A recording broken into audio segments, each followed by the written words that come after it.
nagtataka sa aking mga account, bakit ganon? Tingnan mo dito. Dito sa TikTok, ang dami kong viewers, ang dami kong followers.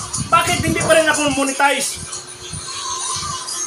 Sa FB ko, bakit ganito rin oh? Sa YouTube, bakit ganito lagi? Ano ba nangyayari? Naiingit ako sa inyo eh. Pag-post ninyo ng video, marami kayong viewers, ako wala. Ano ba gagawin ko? Mag-content ako ng iba?